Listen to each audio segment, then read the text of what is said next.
Welcome, everybody, to Blood and Bone. Blood and Bone is a podcast of the Transcendent Truth Media Network. If you'd like any more information about that, you can go to www.transcendenttruthmedia.com. You can see there we have some merchandise, we have other different podcasts, some articles, sermons, Bible studies, anything that you might be needing or wanting. Today, we have a very special guest. We have Flame, and with us as always, is Pastor Roland. So Flame, would you like to introduce yourself to those who may not know you? I'm sure everybody does know you, though. No, for sure. Yes, my name is Flame. I am a Christian rap artist from St. Louis, Missouri. And I grew up influenced by Christianity, which obviously had bearings on my content in my art. And for the most part of my Christian journey, I was Reformed Baptist. So my Calvinistic approach was heavily inundated in my music. That's where I developed a lot of support and listenership. But as of 2016, I was exposed to Lutheran thought, and I spent some time studying at Concordia Seminary. And I took about a year off after graduation to just sort of sit and soak with the ideas that I had just dealt with vigorously in the academic environment to see if they were actually in the scriptures and true to just my personal assessment of things. I didn't want to only do it because I was surrounded around a bunch of Lutherans. I wanted to really, work through it in the context of community with others outside of that space. And I just found that it holds true to the scriptures and church history. And for that reason, I couldn't with full integrity maintain my theological understanding of the scriptures from the Reformed lens. I had to relinquish it. So that's why I'm here today. And so I've just been excited to continue to do music, but heavily inundated with Lutheran content. And I'm finding that people are very open and excited about it. So, yep, that's a little bit about who I am. All right, thank you. Yeah, it's for anybody who's unaware, I suppose, and who didn't grow up in kind of that Reformed church or that Calvinistic Baptist church setting, like I did, like Flame did, like many others did. They might not be aware, but the Christian rap scene is like overwhelmingly Reformed, and even if not, influenced so heavily by the Reformed. Was it weird? As you mentioned, you came from St. Louis, Missouri, like that's like the heartland of the Missouri Synod. And then when you finally realized this is the heartland of this crazy thing, did you feel kind of like this is the best kept secret of St. Louis, or what was that like?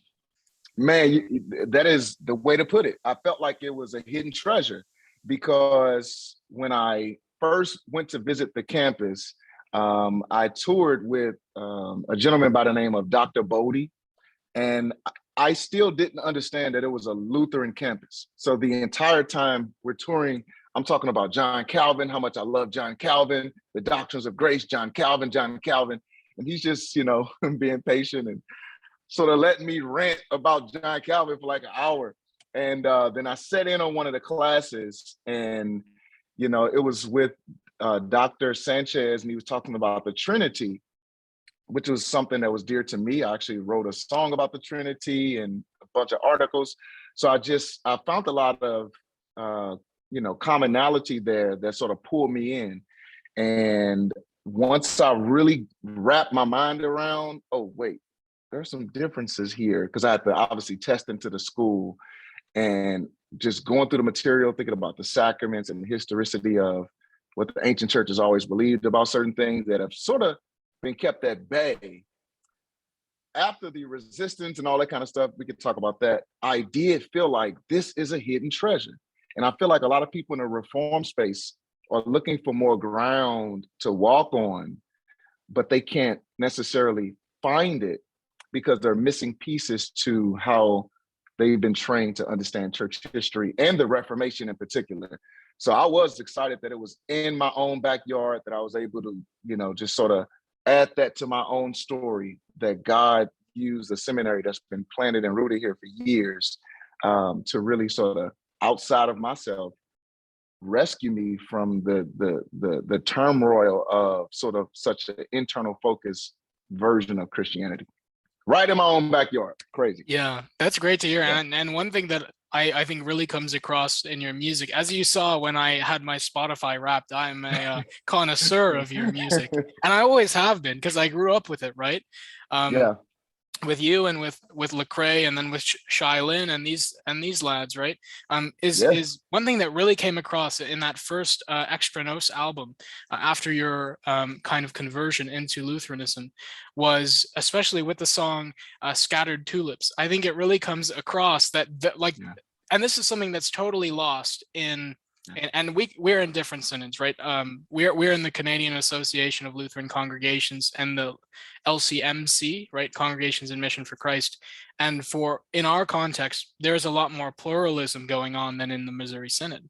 And so it's really near and dear to my heart that these differences they matter so much that when you went through and it's so beautiful to me that when you came to that realization, when you work these things through the scriptures, that kind of burst outward in not one but then two and then eventually three albums, and also there's the Christmas singles and all of these things, is that this then bursts forth in this kind of declaration and proclamation that these differences, like these theological distinctives of extra nos and the grace that comes from outside of ourselves and isn't dependent on our works or our transformation as a believer in sanctification, but the promise of the cross, the promise of baptism, the promise of the Lord's Supper and the absolution, there are these things that we need to grasp. And like that's the bedrock of the faith. And I just thought it was so beautiful that really comes through in your music, something that's totally missed in so many American churches. Yeah. Yeah. I totally agree. Well said. And I think people are looking for the simple faith, but when you don't understand things like the sacraments, you replace them with things that actually add burdens to the faith. So when you're leaning in on your conversion story, right? Because most people from the Reformed space would obviously agree that we're justified by faith alone, but since they extracted it from the historical context in which Luther was passionate about was baptism. So he's processing what baptism really is, that it's a means of grace where God actually delivers his gifts. So if you remove that context from the statement that we're justified by faith alone, now you're left with your own personal faith. The day you believe, the moment you trusted God. So you're leaning in on how sincere you were, how genuine you were, what type of extreme lifestyle change you had from one moment to the next moment. Maybe you went to some big conference and you were stirred up by the sermon. And, after that, you really told God, you're going to stop doing this, you're going to start doing that. And for a month straight, you were killing it. You were doing great. And then it starts to wane and taper off. And man, I had faith that day. I remember, I believed. And so now you're struggling and you're experiencing that old Adam swimming again. He's thriving, and you're looking for something to cling on to. And most people, if they can't find it in their conversion experience, it's going to be, some type of, cross on their neck, or some type of emotional experience from a charismatic conference, or you want to look for something tangible to cling on to. And because God didn't promise to meet us there, it's going to fall short. And you're sort of just going to be stuck. And ultimately, you're going to look to your own performance, because you're going to make a new resolve to kill it again and to do your best. And it's just this vicious cycle that I think becomes exhausting. And I feel like if people can maintain a humility and just objectively reapproach some of these things that they may think they already understand, they wouldn't be hostile to Lutheran thought, because they would see the scriptural reasoning, they would see the consistency and a through line that I believe even Luther and his, constituents were concerned about, which was trying not to say anything novel or anything new, trying to make a streamline between this is what the church has always believed.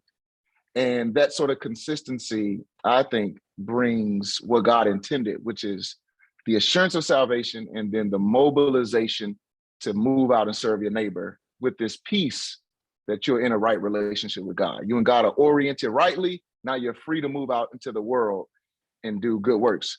So that is just a game changer, bro. Well, if I can butt in here, I think that's a wonderful summary of really what's going on. And I think right now, you've got so many Christian groups and theologians worried about being novel, worried about being new. Oh, we're on the cutting edge. We've got these new ideas. We got this stuff.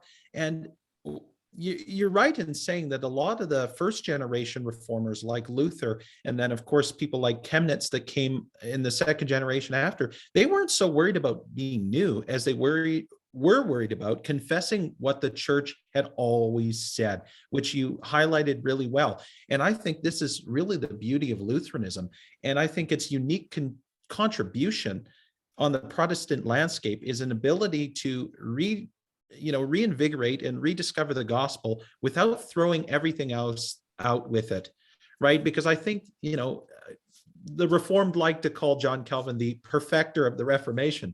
But, obviously I'm a little biased and I can't say I agree with that, because I feel as though the Reformed thought has the mistake of going a little bit too far and saying, what else can we get rid of? What else isn't quite in line?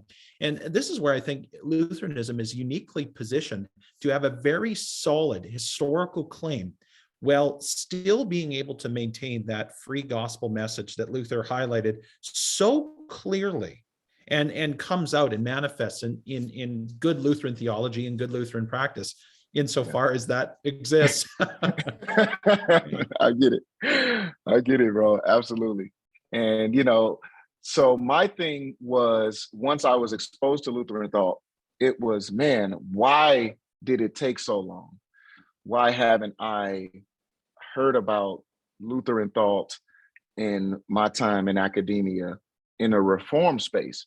It just did not make the curriculum. We talked about Augustine, and then we probably would skip from Augustine to James Pettigrew Boyce, and then you throw a little Billy Graham in there, and then the punchline, the zenith, John Calvin, and then he's sort of the hero. But it's tricky because they give you just enough Luther to sort of validate John Calvin. So we'll go through the bondage of the will, and it's like, see, Luther's a good guy, he's a hero, and then you sort of sweep him, tuck him away, and then John Calvin takes the forefront. And so I appreciate that there was some exposure to Luther there. I just feel underserved because I wasn't able to consider the Reformation more broadly, only just in this narrow focus. And now you just have generations of students who are coming out of seminaries who I believe genuinely wants to serve the church. They genuinely want to proclaim grace and good news to the world, but it's been so fine-tuned and sort of branded to just be a Calvinistic approach to things that we're doing people a disservice. And as you move out into the American Christian culture or just the world Christian culture, even on just an academic level, people don't get to hear more of the vigorous debate even between later Lutherans and the early buddings of the Calvinistic thought. That would just be helpful for any student to be able to at least assess all of the stories so that you can, work out your own salvation sort of thing, or be a good Berean. That's what I'm trying to say. You can at least be a good Berean and examine the scriptures if you understood all of the arguments presented. So that's kind of where I feel a passion to double back and reintroduce my followers to the broad scope of the Reformation and say, hey guys, here's something that we all missed for one reason or another. And I think you'll actually like it because it's scriptural. If you go through the Book of Concord, just the small catechism, Lord, small call article, it doesn't matter. You're going to find scriptures for the line of thinking. It's not just, some cool rhetoric that makes sense. It's like, no, these are these are meticulously thought out ideas pointing you to where they come from in the scriptures and church history. And I think good Christians who just want the simple faith will enjoy that exposure. So that's kind of where I see myself. And that's a great place to be, especially Yeah. as, you've been working and like serving and ministering in that way, Mhm. proclaiming those things that, as you have said, and as I have also felt, being going through a very similar process as you. Mhm. And I converted also in seminary, but I was at a Reformed Baptist seminary when I converted to Oh, Lutheranism. wow. But we kind of backwards, but the same journey nonetheless, is that Yeah. you have come out on the scene really like proclaiming these things through your Mhm. music. And I know that that gets right at the heart of what Roland is really itching to talk to you about. So I'll let you jump in here. Yeah, Nice. and just before I ask my particular question, I will say it's very interesting when you look at this sort of contemporary Protestant landscape. It is very evident that the Reformed position won. It is the position that's pretty much standard across the way.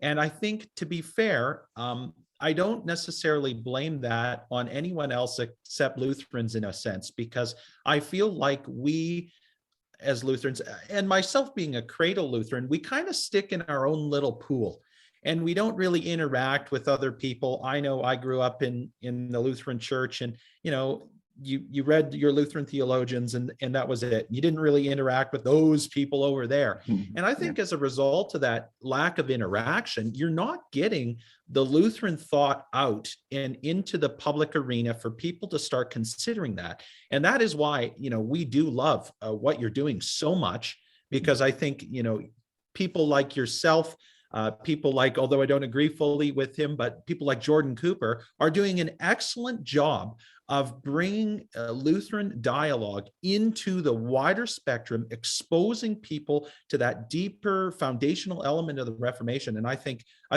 all of Christianity is going to benefit from this. I really do. And so bless you for that work. And that leads me to my question. And I'm kind of curious what your thought is on this. All Would right. you view your music more through a lens of praise or more through a lens of proclamation? That's a good question.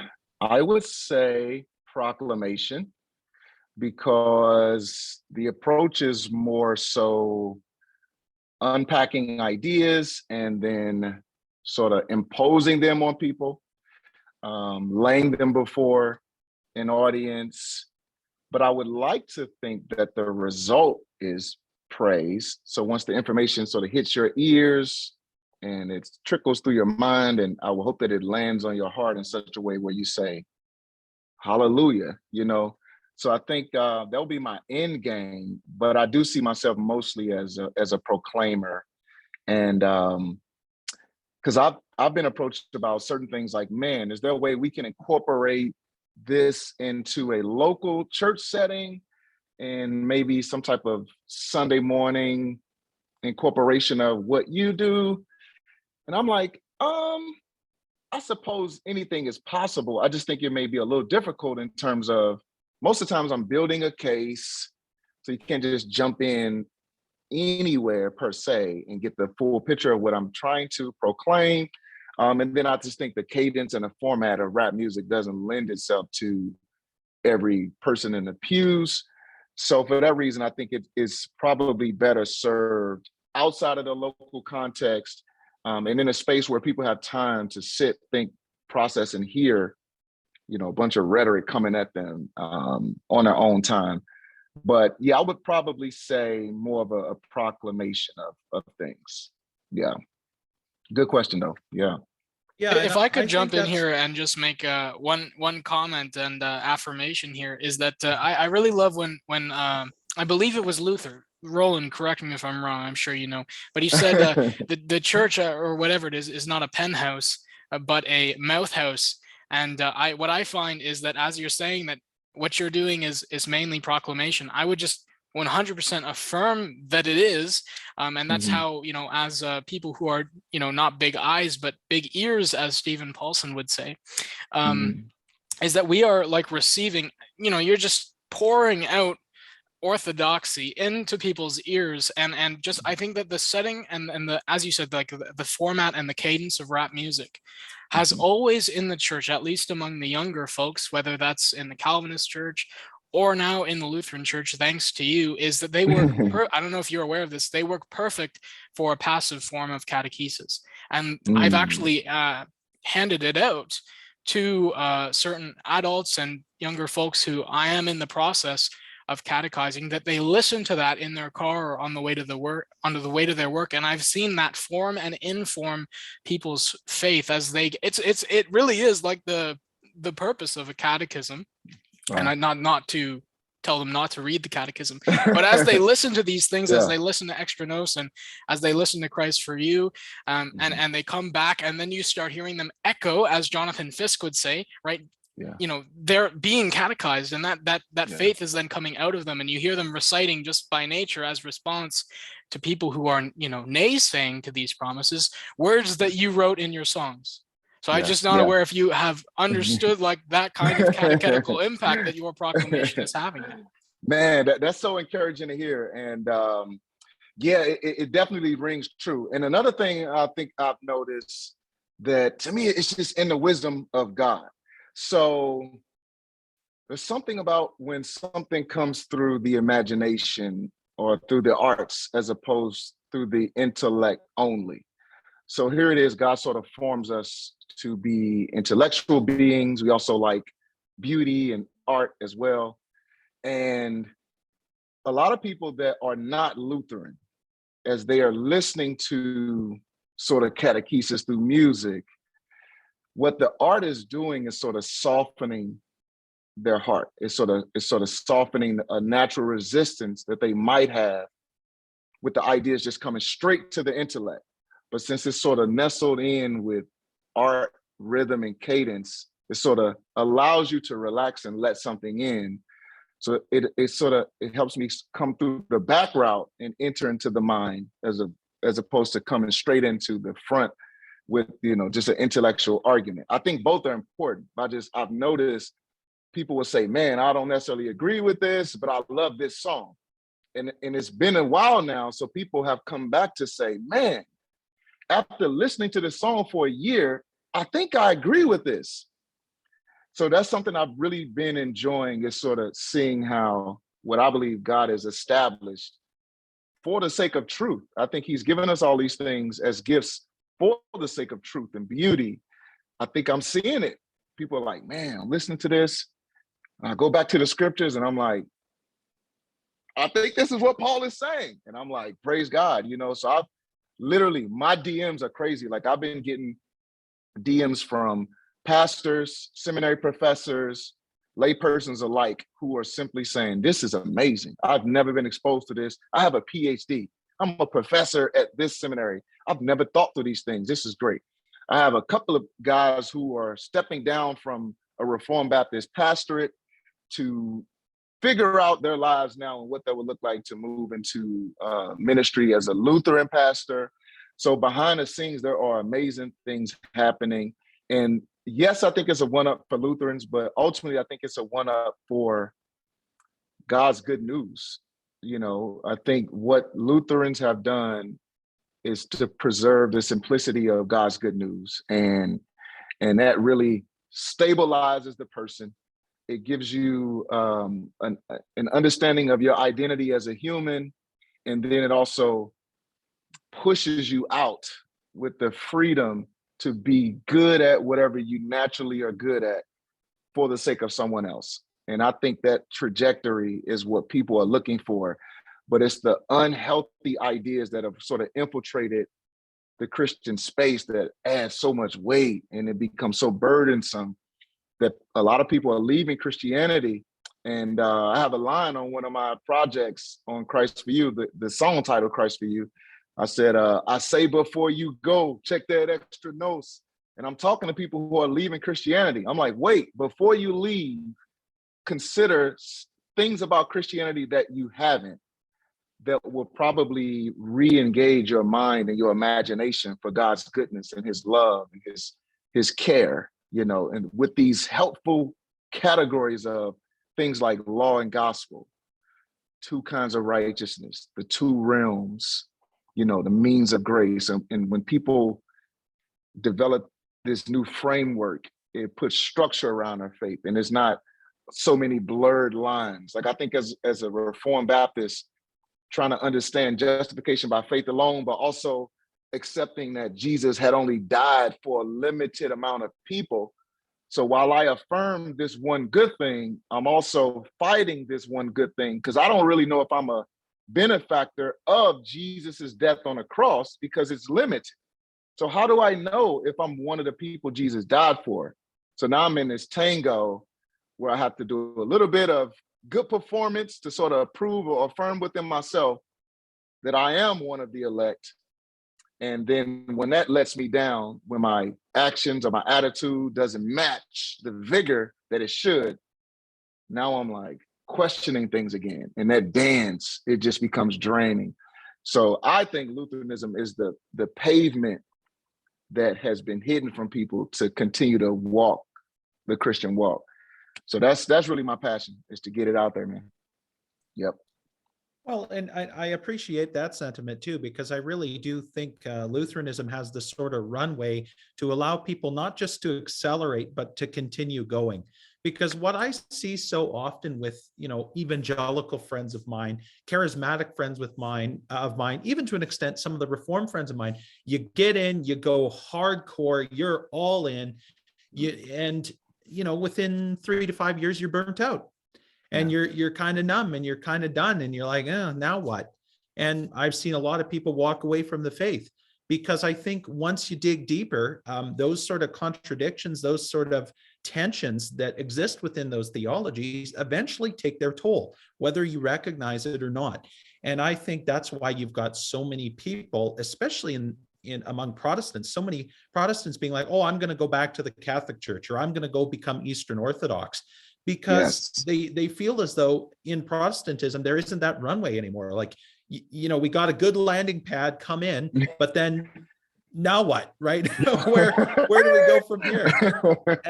And I think you're absolutely right about that. And I totally appreciate that you're highlighting that. And I think the work that you're doing is absolutely proclamation. And I especially appreciated your comments about the power of music. And Luther understood this very well too, which is why he said, next to the word of God, music is the greatest gift that God ever gave humanity. And he understood its power for proclamation, its power of pedagogy, its power to teach. And I love that idea that, music percolates in the mind, right? It comes at you, but then it's in the back of your mind, and you can think about it for a while, even subconsciously. And what I appreciate so much about your music is you're so intentional about your lyrics, and you're not just throwing words in here that rhyme or sound good.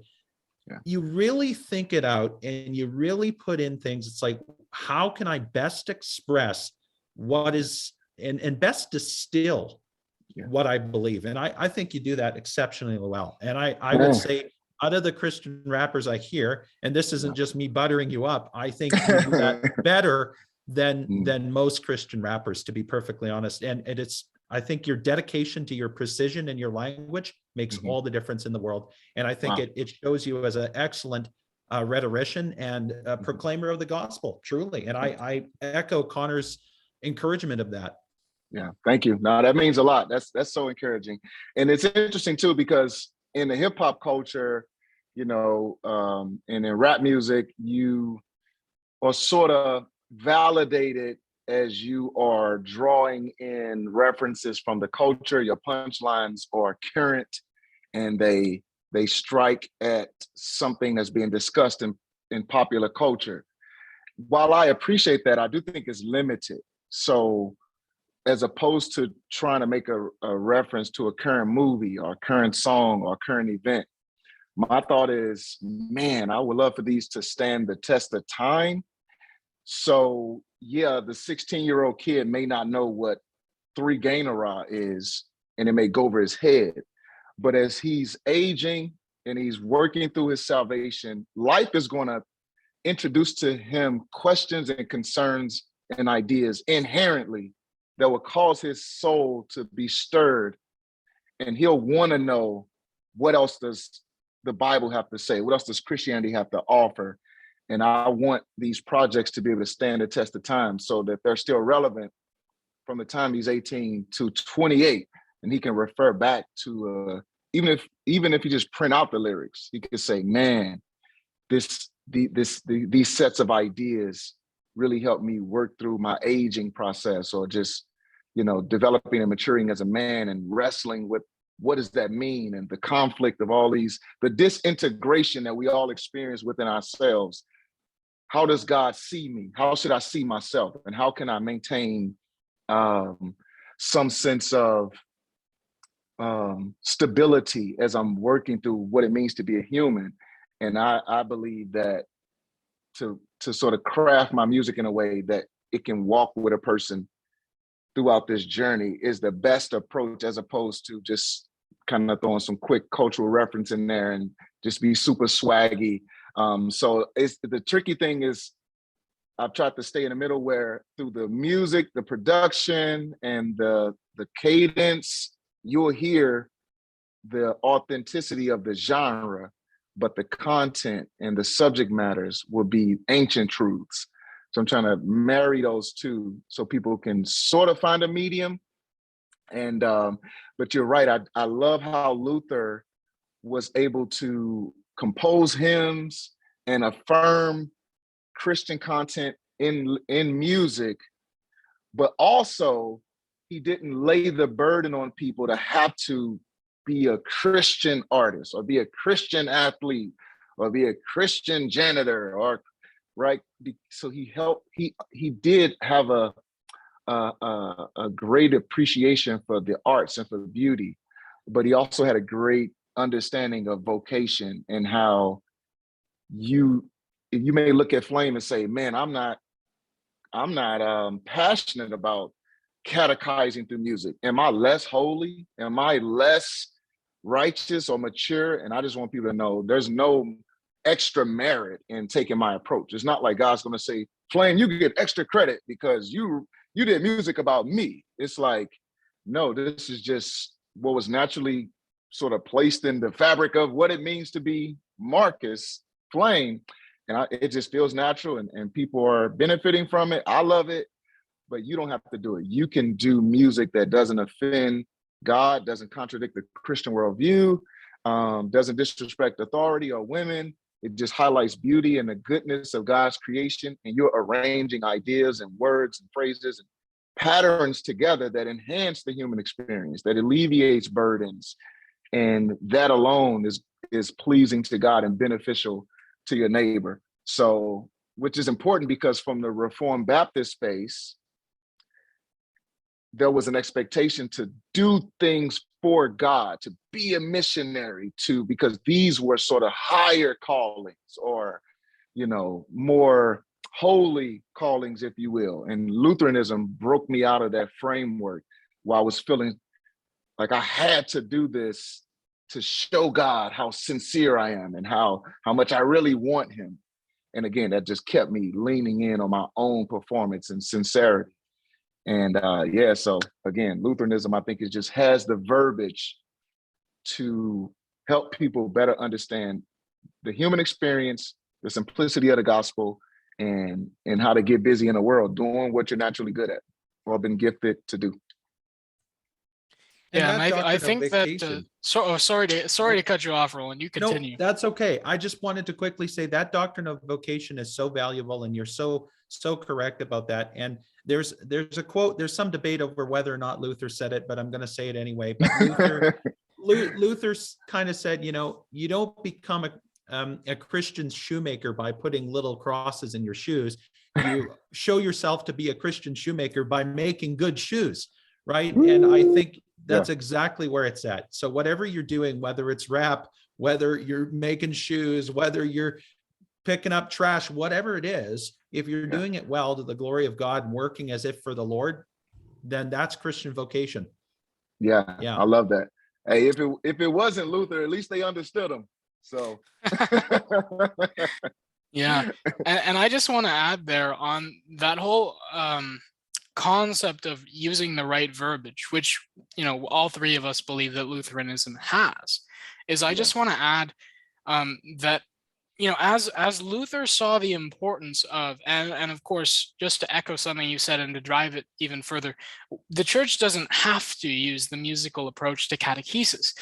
That being said, the musical approach to catechesis works in people's brains like nothing else. And I think this is something that's really been lost in Lutheran homiletics and all homiletics, is that when preachers are taught to preach, taught to proclaim, taught to speak that message, there is a specific verbiage, but also a way of using words that is used, I would say, but like if we study hymns and hymnology, or if we study, especially I think in the modern age, Christian rap, particularly as Lutherans, Lutheran rap, which to my knowledge are the only one, but hopefully there will be more who follow in your Hopefully footsteps. there'll be more. Yes, that's the goal. Yes. But I would say, like, even when I was, and not just me, when I was at Toronto Baptist Seminary, which was my first taste, my first go at seminary. I've been now to too many seminaries, but that was my first go at it. Every single person there, all of us training to be preachers, every single one of them was listening to Christian rap music day in, day out, day and night, all the time. And that, again, formed and informed not only our doctrine, but the way that we spoke, and in turn, the way that we preached. And some of, like, the first song I ever heard you rap was Joyful Noise. Oh, wow. Right. Yeah. And Classic. just that one I don't know if it's called a verse. I don't really know how the terminology, right? But where you said Christ is King, Lion, Lamb, God, man, sin conqueror, grave conqueror, Satan conquered, and then you go on, right? And it's this, as you were saying, that cadence, that verbiage, that way of speaking in a specific way that really drives concepts into people's minds and stays there. Like even though, that was, you wrote that as a Calvinist, but even now, that song is in my brain. And all of your songs and all of Lecrae's songs and all of Shyleen's songs and all of Timothy Brendel's songs are in my brain. And so when I go to preach, I'm dragging these songs out, not just in their actual lyrics, but in the way that they proclaim. And that has formed and informed a certain homiletic, a certain way of preaching, where the verbiage it's packed. As Roland said, you're so careful with the words that you use. And I think, and this is not an attack on preachers who don't do this, I'm just saying this has been, for me, really special for those who I've been preaching to in my vicarage, in my first call.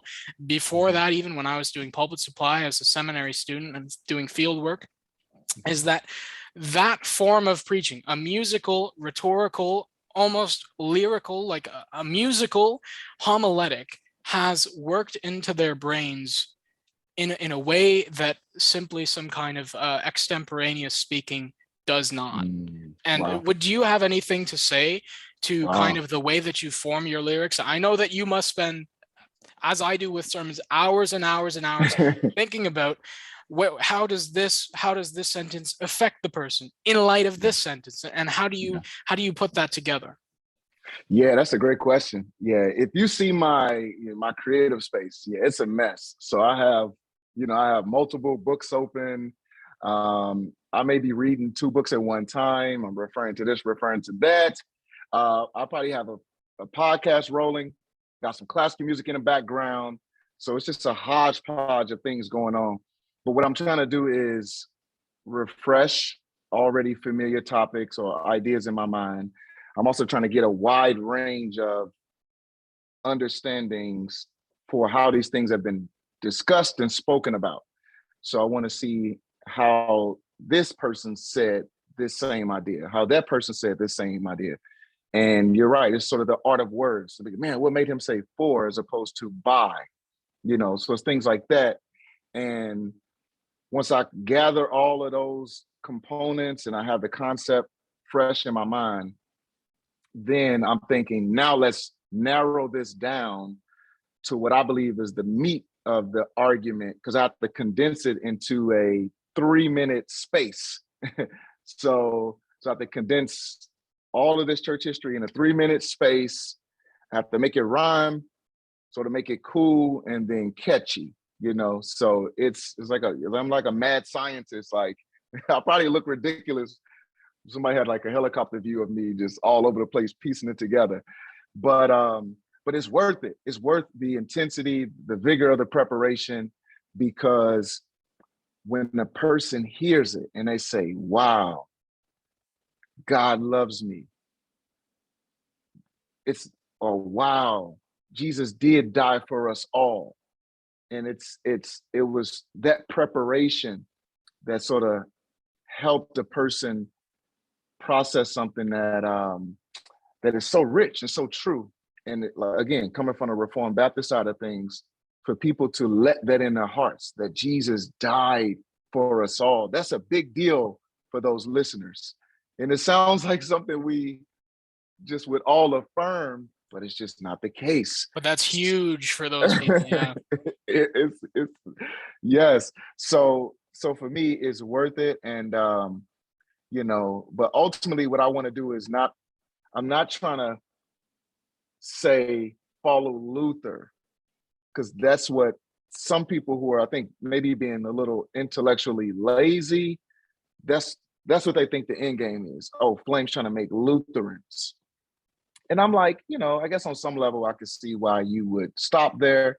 But I think if you really continue to listen and examine what's being said, you will see really the fight is to take us to the scriptures, take us to God's word, right? The preached word, the written word, the visible word, the sacraments, for the sake of your assurance. And to me, the process is worth it. And the payoff is, one, just doing what's naturally happening in my own heart, things I'm naturally excited about. And then the second payoff is really just seeing that sort of light bulb moment for people. But you raise a good point. I didn't even think about sort of how that would influence preaching. Yeah, like a certain homiletic style that gives itself to some sort of cadence or yeah, that would be interesting for me to explore that, to see some connectivity between that type of preparation. So that's really interesting. If I can ask you a question, is that a tradition of sorts of some? I know in a Black church, it's a thing. You know, some people call it like hooping, you know, where a pastor will teach and then he hits a point where he may say, "In God said that da da da da da," and da da da da da, and it's like that cadence start. Is that sort of what you're speaking about? Yeah, or? I would say is I don't know if I'd use the term tradition because I think that I don't know. I feel like that word just wouldn't fit with it. But I would say that the way that hymnology for early Lutherans is kind of faded by the wayside in the last 100 or so years. But they used to, in the seminary, like learning the hymns was a massive part of their pastoral training on learning how to preach. And if you look at the preachers that are coming out now who grew up with your music and with the other Christian rappers' music, you will notice that some of them have chosen to take that, you could call it a tradition of those who did it with hymns, but of those who are doing it with this kind of rap music, the tightness with which they preach. And that by tightness, I mean, if you look at the way that a rap song is structured, the lyricism there, it's very tight. There are not many filler words in the way that, for example, you have a 30-minute sermon, it's extemporaneous, or even if it's not, there's like this kind of background information. These sermons are coming off as poetic, like almost, just to say it this way, a poetic explosion of lyricism. Insofar as we're all aware that people's consciousness and their attention goes in and out. If they hear at any point in the sermon, they should be able to have something to grasp and walk away with, right? So that those sermons are not being kind of, there's all this nonsense about context and background. If anyone's doing that, I'm not insulting you. I'm just saying that's not going to save anybody. It might help with understanding, but if your conclusion is where people get saved, I think those preachers could really benefit from studying the way that Christian rappers put their songs together, right? Where they're coming out with verse by verse by verse. You are understanding the way that language works together, the way that sentences work together and words work together, so that they draw people in. Because you can preach the most gospel-centered sermon, and it could be the best written sermon ever, but if you don't preach it right, or if the words aren't structured right, and people tune out at the wrong moment, they will leave without having heard, right, the gospel. Yeah, that's what I would say. But just before we close, because we're coming up on an hour, I would just really like to have some time for you to be able to tell those listening, because I know we have listeners, a lot of them in Canada, but we have a lot of them in the States. We have a lot of them in Scandinavia, in Europe, in Africa, in South America also. Would you talk a little bit about what you are doing from now on, what you have been doing, and not just that, but how can we help you? Like, with prayer, are you accepting any kind of donations for your music ministry? Are you open to having churches contact you about that kind of financial support? Or are you, I know that you've been doing some touring, or any kind of church concerts, or how can we, as the listeners of Transcendent Truth Media, as the listeners of Canadian Lutheran Gospel Network, because this is on both, as those in the Canadian Association of Lutheran Churches and Congregations, how can we help further your ministry and service of proclamation? Wow, that's a great question, bro. Thank you for asking that too. I think a few things come to mind. So one, I do think we should, as a Lutheran body, try to highlight this approach, with the goal being more artists who are Lutheran out loud. That's the way I explain it. So if we can show people this option, that if you are interested in the arts, here's an approach that will serve the church and serve those around you who just like good art, good music. So what that would look like is something like concerts, right? So what I often do is I'll do a concert, which consists of me obviously performing the music, and then a Q&A session. So it could be myself doing songs, and then afterwards I could sit on the stage with a pastor and we can unpack the songs. So now you just have this experience. You could do it either before or after the concert, but you're engaging the ideas from multiple angles. So it's like, man, great show. I love this part of the show. You said this in between the song. And then students can engage. Well, what did you mean? How did you overcome this in your life? How do these truths that you are jumping up and down and excited about help you at 3 a.m. when you're feeling this, that, or the other? So then you get more intimate understanding and connectivity with the truth and the personal application of it. So I would say, yes, if you can consider bringing me out for a concert, consider putting this before your church body. Also, another great way to support is just to stream the music, to expose it to people and say, hey, this music is in lockstep with values and, you know, scriptural understanding that we value and highlight and endorse. So, you know, youth groups, listen to it, stream it, share with your friends. That's important. And then, yes, please pray for me, because I have my hands in a lot of things. So I just started Extra Notes Academy, which is just a hub for further unpacking Lutheran content. So I have a podcast that I've already launched, but the first episode will come out with my next project, which is on baptism, and that'll be releasing this month, actually. So I'm super excited about that.